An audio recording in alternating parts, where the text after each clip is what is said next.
This guest has brought in a truly special collection of baseball memorabilia, passed down from his father, the celebrated player Lonnie Fray. Lonnie Fray was an accomplished American baseball player who made his mark in the 1930s and 1940s, known for his versatility on the field and his steady presence in both infield and outfield positions. Over the course of his career, he played for several teams, including Brooklyn, Cincinnati, and the New York Yankees, earning respect as a reliable and talented ballplayer of his era. He spent most of his career with Cincinnati, and that was where he probably had his best years. He was an all-star for 3 years. Right, and he played in 2 World Series with Cincinnati, and at the end of his career, he played with the Yankees in a World Series. Among the highlights of this collection is a bat inscribed 1933, dating to Fray's earliest years when he began his career with the Brooklyn Dodgers. This piece provides a tangible connection to the very start of his professional journey. Another notable piece is a Joe Jackson store model bat, acquired during his years with the Cincinnati Reds. Exactly. Because when he was Cincinnati, if I recall correctly, 1938, he got to play behind Johnny Vandermeer during his 2 consecutive no-hitters. That's exactly right. This bat is especially interesting because it bears facsimile signatures, including Fray's own name, making it both a collectible and a personal memento from his playing days. The collection also features a bat commemorating Fray's role on the 1947 New York Yankees team, a team that famously clinched the World Series title. Bats like these were often presented to players in recognition of their contributions to championship seasons, adding a layer of historic prestige. This is the bat that the Brooklyn Dodgers would have given your dad in honor of their Golden Jubilee, 50 years in baseball. Equally significant is a 1941 All-Star Game bat. These special bats, inscribed with facsimile signatures, were presented to the players, coaches, and managers who participated in the All-Star Game. Beyond the bats, there are personal treasures as well, including a watch awarded to Fray in recognition of a World Series victory that also set an American record at the time. But without question, the most valuable item in this collection is the 1947 World Series ring. Championship rings are the pinnacle of baseball memorabilia, and this particular example, tied to one of the most iconic franchises in sports history, stands out as the crown jewel of the group. Taken together, these items tell the story of Lonnie Fray's remarkable career and the era of baseball he helped define. In today's market, this collection of baseball memorabilia will be insured at a price of... If you were going to insure all of this, Yes. I'd place an insurance value of about $50,000. That's amazing. What we have here is a fascinating French decorative urn, a family heirloom lovingly passed down to the guest from her father. I brought in this urn that my father got from a friend of his. The story goes, my father's friend brought this home from France after the war. Supposedly, it had been shot in several places, and he was just downsizing and gave it to my father, who was also over there in France, and we've had it for about 40 years now. What makes this piece truly remarkable is the material from which it is crafted: Blue John, a rare and highly prized mineral. Blue John is found primarily in only 2 locations, the Blue John Cavern and the Treak Cliff Cavern in Castleton, Derbyshire, England. Its beauty lies in its striking natural banding, displaying a mesmerizing mix of deep purples, rich blues, golden yellows, and earthy browns. Over the centuries, Blue John has been celebrated as a gemstone of rarity and elegance, often chosen for luxury jewelry, vases, and fine decorative objects. The purely decorative nature of the urn is evident, as it was not designed to be opened or used functionally. To further elevate its elegance, the urn is mounted on exquisitely detailed gilt bronze mounts. The quality of these mounts speaks volumes about the craftsmanship involved, carefully cast, finely finished, and perfectly fitted to complement the luminous mineral body. Adding to its intrigue, there is an inscription on the side of the urn. Could have been bullets. Who knows? Maybe it just had a hard life. Maybe somebody just knocked it over. It's got these big chunks in this join, which make it a little bit unstable. But it's still a really beautiful thing. And if we look down here, Yes. we have a mark that I think is the mark of the retailer. It's Baudouin Massin. They may have made it, or they may have just been the people who sold it. Such inscriptions often deepen the character of pieces like this, sparking curiosity and inviting research into their past. As with many heirlooms that have traveled through generations, this urn bears some condition issues. But if we look all down in here, where we have this chunk that's out of it, up here, we've got this big hole knocked in it. These damages inevitably affect its market value, though they do not diminish its historical and aesthetic significance. At auction, considering its condition, this urn will fetch a price of A piece like this, in this condition, I'd estimate it conservatively for auction at about $3,000 to $5,000. Really? Yeah. and Wow, I that's think amazing. Possessing an atlas purchased by a parent many years ago can be both a meaningful and humbling experience, as it connects to both family history and the way people once viewed the world. This is exactly the case for the guest who arrived with an atlas once owned by his father, a treasured volume that has been preserved across generations. Well, it was printed in 1836. My father acquired it about 50 years ago when we lived in western New York outside Buffalo. It was handed down to me a couple of years ago. It was something that I marveled at as a child, looking at the old historic maps and finding things like Transylvania. The atlas was created by the celebrated American cartographer David Burr, a surveyor and topographer whose work left an indelible mark on the field of cartography. Burr's reputation was established with the publication of his first atlas in the year 1829, the Atlas of the State of New York. The guest's volume, however, is a different and equally significant work, a new universal atlas published in the year 1836. This ambitious project sought to chart the world as it was known at the time, compiling maps of principal states across the globe, while also giving dedicated attention to the expanding territories of the United States. Comprising 63 full-page engraved maps, each carefully hand-colored, the atlas captures both precision and artistry. The use of contemporary pigments and high-quality paper gives the maps a vividness that still endures nearly 2 centuries later. The volume presents sweeping views of Europe, Asia, and the Americas, while also reflecting the evolving frontiers of the young United States. Of particular note is the map of Africa, where blank white spaces mark regions that were still unexplored by Western cartographers, a poignant reminder of the limits of knowledge in the early 19th century. This is a long time before Africa was carved up and colonialized, but it was the start of it. Equally fascinating is the inclusion of the Oregon Territory map, which carries special local interest given the role that region would later play in America's westward expansion.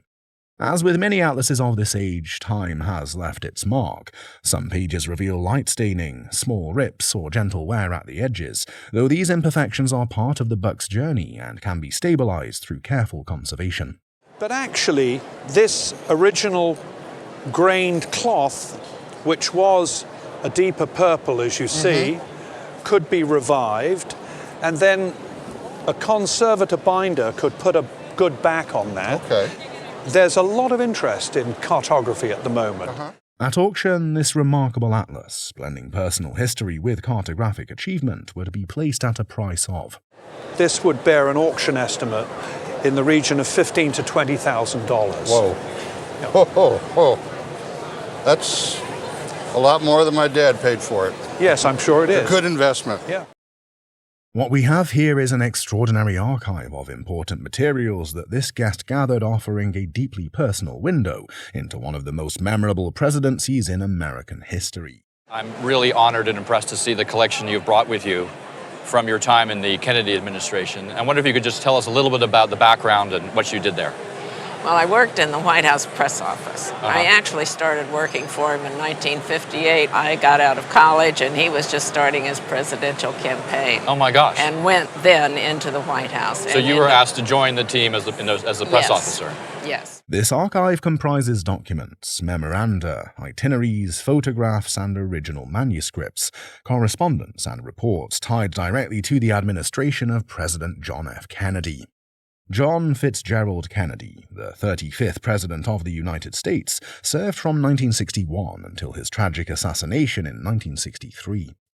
A charismatic leader, Kennedy's presidency was marked by some of the most defining moments of the 20th century, including the Cuban Missile Crisis and the construction of the Berlin Wall. Beyond politics, he was remembered for his eloquence, optimism, and powerful oratory, qualities reflected in several original manuscripts preserved in this archive. Among the highlights is a manuscript of his speech delivered in 1961 for the anniversary of Life magazine, capturing Kennedy's unique ability to blend cultural recognition with political vision. He mentions in the speech the need for the great organizational communications in this country to have an obligation and responsibility to our national life. It sort of picks up his theme of how we all have responsibility. Another important document is his speech in Pittsburgh, where he boldly criticized the opposition of Republican congressmen against a farm bill, an address that revealed his sharp political instincts and commitment to supporting American farmers. Also included is a draft of his speech at Amherst College for the dedication of the Robert Frost Library, one of his most poetic addresses, where Kennedy spoke passionately about the role of the artist in society. Perhaps most poignant of all is the press manifest prepared for his trip to Dallas, a journey that fatefully ended with his assassination before he could deliver his remarks there. This archive, rich in both historical significance and emotional weight, provides an unparalleled glimpse into Kennedy's leadership and enduring legacy. At auction, such a remarkable collection of presidential manuscripts and documents would generate a value of. My conservative view would be at this juncture, it would have an auction estimate of $60,000 to $80,000. Wow. Of course, on the day with something so unique and this interesting collection, it could certainly do much better than that. Thank you. Showcased at this time are two fascinating pottery works that the guest inherited from her mother after she passed away. My aunt thought they were junk and didn't want them and threw them in a trash can out back, and my mom was there, saw that, and asked her, well, can I have them then? And she said, sure, and Mom dug them out of the trash can and has had them all these years. Both pieces come from the celebrated British pottery company Dalton Lambeth, an institution founded by Henry Dalton in the year 1846. Over the decades, the company became internationally renowned for its exceptional craftsmanship, artistic innovation, and wide variety of ceramic creations. The two works here were made during the transitional period, between the 1860s and the early 1900s. Yet, despite their shared origin, they reflect two very different artistic directions. The first is a more commercial ware, distinguished by its blue and green glaze. On its underside, it bears a clear maker's mark, an important feature that attests to its authenticity and time of production. The second piece is altogether different, a sculptural figurine of a man playing the piano, created by George Tinworth, one of Dalton Lambeth's most important and celebrated artists. Tinworth's work is often described as naive in style, yet deeply powerful, with an emphasis on narrative and storytelling. His figurines were infused with personality, humor, and charm, qualities that made them beloved by collectors and art enthusiasts alike. Of what became Royal Dalton figurines, he did a lot of figurines of mice and of frogs and very, very interesting terracotta figural groups that are just absolutely loved by collectors worldwide. This particular sculpture is no exception, capturing both movement and character with remarkable artistry. In today's market, an insurance value for this George Tinworth sculpture would command a price of for about $2,500. Oh my gosh. While the more commercial glazed piece, though less rare, would fetch a price of. And this one's worth maybe about $100 wow. in insurance. Look at the difference between the two. Gosh. He's making beautiful music over there. That's awesome. Showcased at this time is a gold necklace that has been cherished and passed down through the guest's family for many generations. It was given by my great-grandfather to my great-grandmother on their wedding day as a wedding present for the bride. And they were married January 1st, 1872. She passed it down to her oldest daughter, which was my grandmother, and my grandmother willed it to me. This fascinating necklace is attributed to Tiffany & Co., as it still rests within its original box, a strong indication of its connection to the world-renowned American luxury jewelry. Tiffany & Co., founded in the year 1837 by Charles Louis Tiffany and John B. Young, rose to prominence in Manhattan and soon became synonymous with fine diamonds, sterling silver, and unmatched craftsmanship. By the mid-19th century, the company was already setting international standards for quality and design. The necklace itself is crafted in 14-karat yellow gold and dates to around the year 1870, a period that reflected both innovation and grandeur in jewelry design. While it is difficult to confirm with certainty whether the piece was directly manufactured by Tiffany & Co., the design and craftsmanship resonate strongly with the jewelry trends of that era. Now, they were not a jewelry manufacturer at this time, except for basic wedding rings and small pieces. So chances are this piece was perhaps made overseas or was something that they in turn subcontracted. The weight and richness of the gold reflect the opulence associated with 19th century jewelry, a time when precious metals symbolized prosperity and taste. It is worth noting that although the California gold rush and subsequent global discoveries increased the supply of gold, fully solid pieces such as this remained costly and luxurious. The necklace embodies that balance, both accessible due to the growing availability of gold, yet still reserved for those who could afford such enduring beauty. Adding further to its story, the guest revealed that this necklace has been appraised in the past, offering some insight into its enduring value. Do you have any idea of the value of the piece? Not really. I had it appraised about 20 years ago, and they told me it was only worth the scrap weight of gold. Well, it's certainly worth more than the scrap rate these days. Yet beyond appraisals, it holds the power of memory and legacy, treasured as much for its family history as for its gleaming form. For insurance purposes, this remarkable necklace, blending family heritage, fine craftsmanship, and historical resonance, will fetch a price of. At auction, one would expect to gain anywhere between $3,000 and $4,000. For insurance purposes, it should probably be insured for about $9,000. Oh, that much. Thank you. You're welcome. This piece has been in the Guest family for over 100 years now. An Asian piece from the great samurai country of Japan. Even the figure sitting on the tiger has samurai swords, depicting its origins. That's a Japanese robe, not a Chinese robe. The tiger part of the piece has typical features of Japanese tigers. Complete with the fierce look, the popping eyes. The eyes on the tiger are what is referred to as decorated in enamels over a biscuit, which is unglazed. From the Meiji period, which is from about 1868 to 1880, this figure really has stood the test of time. The figure is perfectly detailed and still in good condition. Even the sandals that he's wearing are perfectly detailed. Meiji porcelains, Japanese late 19th century porcelain. Meiji porcelains of this type are in high demand at the moment due to their level of detail and provenance, and valued at, I would say at auction $2,000 to $3,000 would not be a surprising price. It might bring more, considerably more. From Scotland with love and fine craftsmanship. What we have on the show today is a well-crafted pottery piglet. This fine work of Scottish pottery was made on the east coast of Scotland, and it was commissioned by Wemyss Pottery in Fifeshire by the firm of Robert Heron and Son, otherwise known as Wemyss Pottery. The figure painted on the piglet is most certainly either one of the two South African protagonists during the Boer War. The Boer War was one of England's skirmishes in the colonies that we had between about 1899 and 1902. This piglet pottery could have either been a decorative piece or simply a piggy bank. But upon a closer inspection, it is deduced that this piece is a spirit flask due to the cork in its snout. A really rare piece. For it to sell at its best price, it would need to be sold in Scotland, in the region of possibly fetch between $3,000 and $3,500. Given to this guest by her father and warned not to dispose of it, this shell vase has been kept by her. A fine example of Victorian extravagance, the vase has a shell held up by coral and several tones of gold decoration. There is some gold in the paint, yes, but they've used other materials to bind it. Made by Royal Worcester circa 1880, this vase was a fairly expensive luxury item at the time. This particular vase is made of porcelain, as opposed to some others made during that time period, which were made with majolica. So it was a fairly popular model when they made it. Wow, it's beautiful. At retail today, this fine piece of Victorian style, with its unique design, would be valued at a retail price today would be around $400 to $600. Well, the value to me is. This stunning diamond necklace, a cherished heirloom, once belonged to the guest's great-aunt Virginia.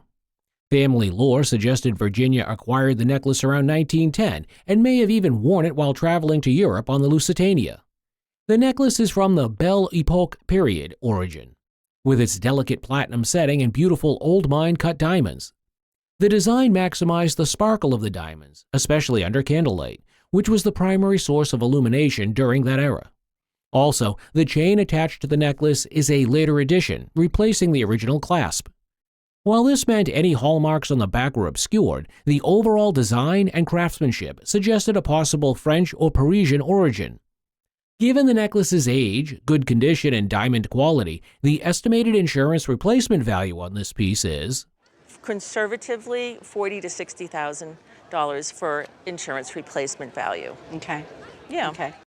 The guest inherited a beautiful Edwardian necklace from her grandmother.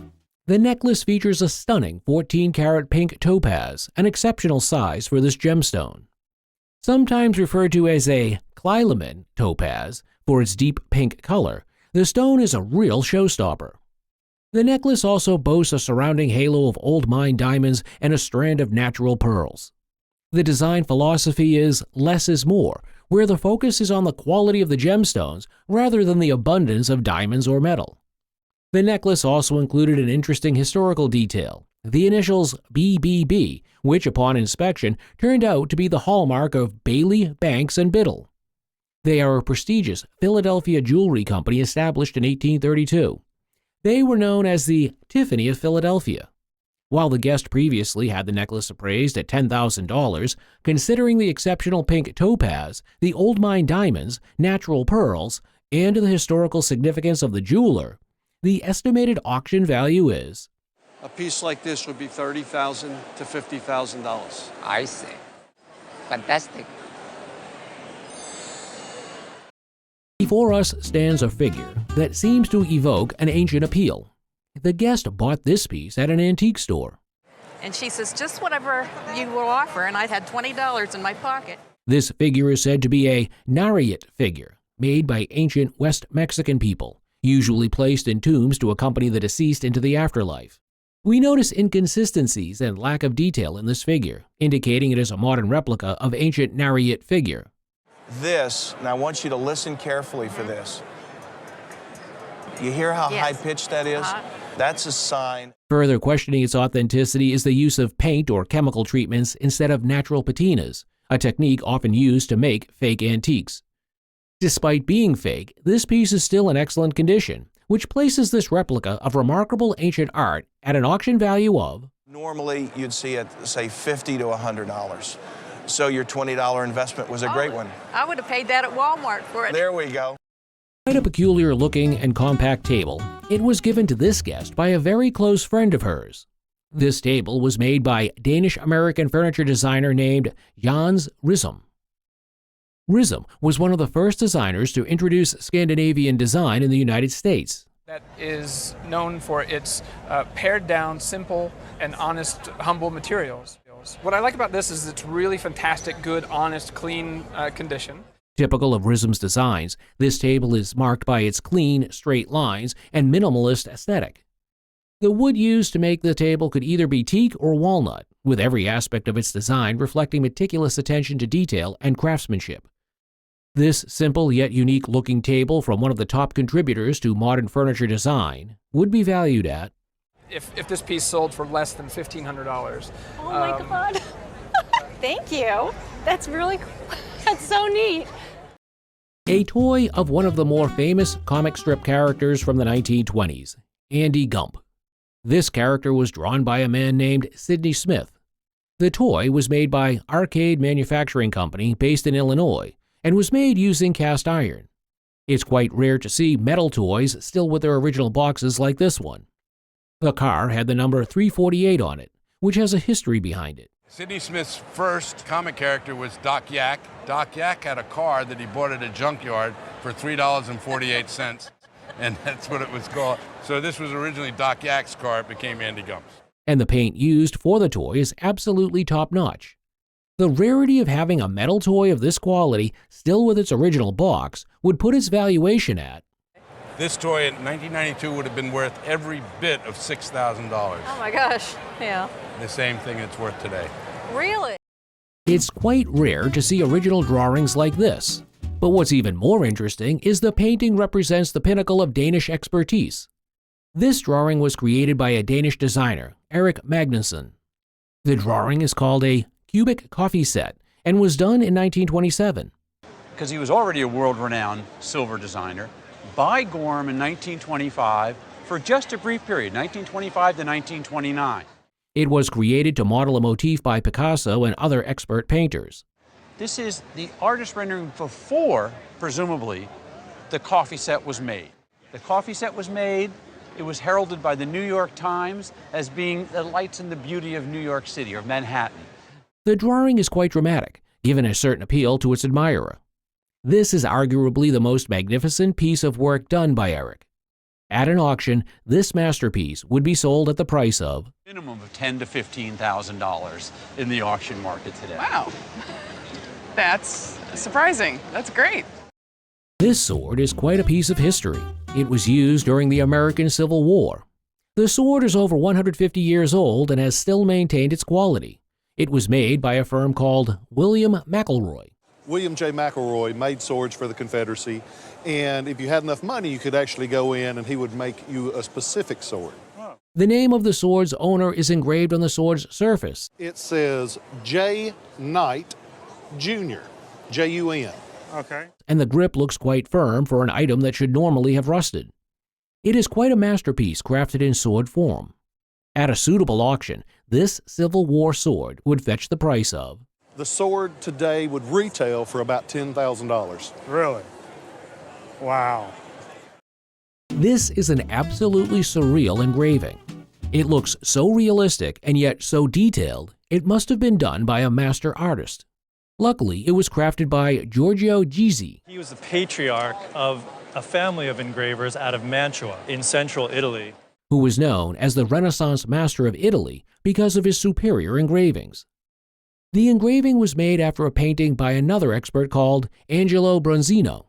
Angelo's painting style was quite unique and appealing to many people. This painting is quite famous for its creators, who were highly revered by many painters. Because of the beauty of this item, it would retail at the price of, at auction, for between $15,000 and $20,000. Oh my God. And I wouldn't be surprised if it sold for more. I think Are that's you conservative. serious?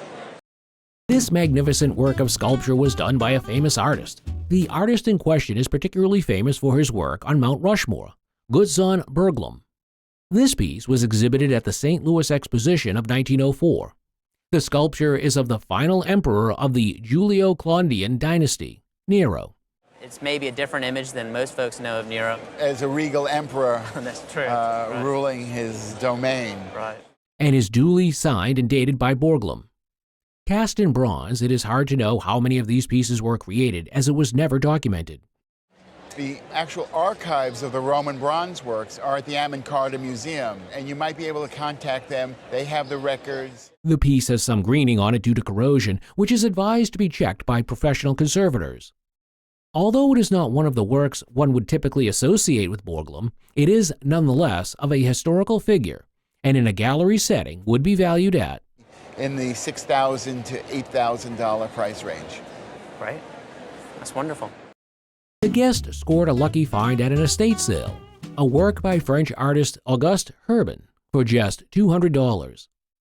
The piece is identified as a gouache painting, a type of opaque water-based paint created in 1950. Herbin began his career in the early 20th century deeply influenced by the Cubist movement that shattered traditional forms and perspectives. Alongside giants like Picasso and Braque, Herbin explored the fragmentation and reassembly of objects, a technique evident in some of his early works. After the war, Herbin continued to experiment with different styles. He dabbled in abstract and representational styles, reflecting the artistic movements of the time. Around 1938, a new influence emerged, the Italian Trecento, a period known for its emphasis on geometric forms and simplified compositions. This influence is evident in the guest's painting, where clean lines and bold colors take center stage. Herbin's fascination with geometry deepened, leading him to create his plastic alphabet in 1942. This artistic innovation assigned specific geometric shapes to letters, and sometimes imbued colors with additional meaning. The hidden message in the painting could not be deciphered, but that didn't diminish its value. The work was a testament to Herbin's artistic evolution and exploration. Considering the artist's acclaim, the date of creation, and the overall quality of the work, the estimated retail gallery value of the painting is... It might sell for something like $30,000 or $35,000. Oh, that's wonderful. The guest brought in a fascinating relic, a cartridge pouch they believe to be from the Civil War. The pouch is actually much older, dating back to the Revolutionary War. This cartridge pouch, crafted for a British soldier in the 43rd Light Infantry, had potentially witnessed pivotal battles that shaped the course of American history. It is still in exceptional condition, and it has survived over 2 centuries with nearly all its original components intact, including the leather shoulder sling, the cleaning pick hook used to clear musket barrels, the brass plate emblazoned with the designation 43rd Light Infantry, the red cloth backing that added a touch of color, the solid wooden block that provided structure, the closure tab that ensured the pouch remained shut, and even the metal finial at the bottom. Finding all these elements together in such good condition was incredibly rare, making the pouch a true collector's prize.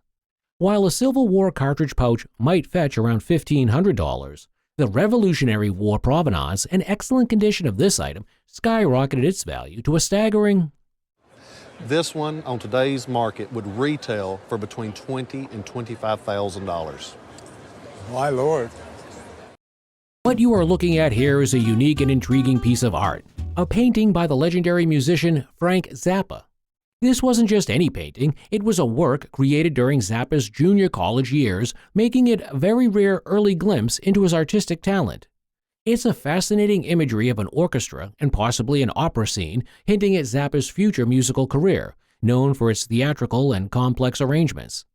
This piece held immense significance because it was not only an early artwork by a beloved musician, but it was also believed to be the very first piece of Zappa's art ever encountered by the appraiser in their 30 years of experience. The unique nature of the painting made it difficult to assign a fixed value. However, considering Zappa's fame, the scarcity of his artwork, and the historical significance of this particular piece, the estimated value is, I would say it's somewhere in the $15,000 to $25,000 range. Wow. Have you ever seen such a fascinating piece of history? What we have here is a National Republican chart from the 1860 presidential campaign. This informative chart, published by H. Lloyd shortly after Abraham Lincoln's nomination, wasn't a typical campaign poster, but rather a commercially produced piece. There is a lot of historical context surrounding this chart, especially the central issue of slavery and its expansion westward. The chart visually depicted the free states, slave states, and the disputed territories in question, making a clear statement against the spread of slavery. The chart's significance stemmed from its direct connection to a pivotal moment in American history. Very few such charts still exist in such good condition today, perhaps less than 100 worldwide. The fact the guest chart had been professionally conserved to maintain its stability further increased its value. Considering its rarity, historical importance, and excellent condition, the estimated retail value of the chart is remarkable. I would expect this to have a value of about $14,000. I had no idea. Yeah. Oh, that's wonderful. The guest brought in a delightful piece of pop culture history. 3 chipmunk puppets, Alvin, Simon, and Theodore. They were created by the father-in-law of the guest, who himself had performed with them on iconic shows like The Ed Sullivan Show and American Bandstand. They held great significance, having been created by Ross Bagdasarian, stage name Dave Seville. They were not only puppets, but also the first animated singing group to achieve chart-topping success with their hit Witch Doctor, better known as the Chipmunk Song. Despite the niche market for puppets in general, the cultural importance of these particular puppets cannot be overemphasized. Having been featured on national television and remaining popular for decades, they transcended ordinary toys and became a symbol of American entertainment. While acknowledging the puppets' lack of perfect storage over the years, they are in excellent condition and have unique details like the initials on their shirts. Given their historical significance and cultural impact, the estimated value, not for selling but for insurance purposes, is, I would certainly put no less than a $10,000 insurance value on them. Worth every bit of that. I mean, for the 3 of for them? the 3 of them. Beautiful piece of pottery, a vase believed to be from an Ohio artist, was brought in by the guest. Some surprising facts about the vase is that it is actually a product of the arts and crafts movement created sometime between 1905 and 1915. More importantly, it wasn't made in Ohio, but by the renowned Gruby Pottery of Boston, Massachusetts. What made this vase special is that Gruby Pottery was known for its high-quality, organic-looking pieces, often glazed to resemble vegetables like cucumbers or squash. This particular vase had a beautiful green glaze, the most sought-after color by collectors. The handcrafted details, like the individually applied leaves and unique ivory buds, further increased its value. While a few small chips brought down the value slightly, the estimated worth is remarkable. I would estimate that conservatively these days at $4,500 to $6,500. Oh, wonderful. Purchased for his daughter, who desired to learn piano lessons, this guest is on the show with an old guitar for appraisal. He acquired it for $800 at the time. It is a Gibson L7 guitar from the 1940s. This guitar is very original with all parts intact. Also, the strings are in good condition and it comes with its original case, and a retail price would be... I would put it somewhere between $3,500 and $4,500. Gosh. This is a clock that was purchased in 1780 by the guest's parents and is brought in for appraisal. The clock was made by William Ferguson of Hennick's.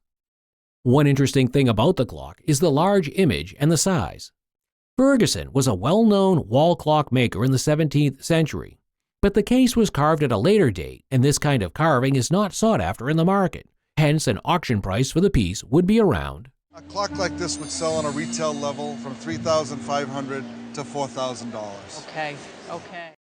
A piece inherited from her mother, purchased by her grandmother in the early 1950s, is brought in by the guest. The painting was bought during an exhibition from the artist whose name is on the painting as E.M. Floyd. E.M. Floyd was known as a China painter, which was uncommon at the time, but she had great talents. However, the original painting is in Paris, hanging in the Musée d'Orsay, and was painted by one of the well-known French academic painters in the 19th century by the name William Bouguereau Moresso. The original painting was larger than the one presented and was called L'Assault in French, which means on the painting, the central figure, which represents the youth, is being assaulted. It is a celebrated painting in the French academic tradition. Hence, this decorative painting on porcelain, done in a semi-amateur manner, would not sell well in the market, but a fair insurance value would be. And I think if we were to put an insurance value on it, we'd have to go as high as $2,500. I think so too. Thank you very much. And I'm expecting the Louvre to call me at any time and say, please send it, and I'll say you may borrow it. The guest brought in his dad's watch that was received after his 35 years of service in 1929. It is a Hamilton watch made by the Hamilton Company, and the model is called a Pacer, an innovative watch made with a modern idea that you won't have to wind the watch again as far back as 1957 to 1966. But the problem is that the watch movement was not fail-proof, so it failed. What makes Hamilton watches collectible is because Hamilton allowed other companies to put their logo on the watches. This watch is particularly rare because all the numerals on the watch are screws and bolts, which was the product of the company that gifted the guest's father. Watch collectors would love this piece, and at an auction, a reasonable price would be. Today, the collectors, particularly the Hamilton Electric collectors, will go crazy for this. $2,000, maybe $2,200 for a watch like this. 6 large paintings, which were done by the guest's great-great-aunt, are brought on the show. The guest also brought along a photograph of the artist to corroborate their story. This painting is known as immigrant art. Immigrant art can be explained as a house painter who was trained to paint on fake wood or marble. The paintings are decorations for a building as you would see in houses around California and in the West. It was a tradition that came to America in the 1850s to 1860s, and these pieces would be worth around. The value of these, I would say about $300 to $500 a piece. Really? That's interesting to know. Acquired about 20 years ago at a flea market for $20, this Damatisi cup and saucer are brought in for appraisal. The guest loved collecting Damatisi items, hence she got this cup and saucer, which are from the White Star Line, a British shipping company. After seeing the movie Titanic, where she saw flashes of this dinnerware, she concluded it was worth more. There are numbers at the bottom of each piece referring to the British registration system, and the date of manufacture is 1906.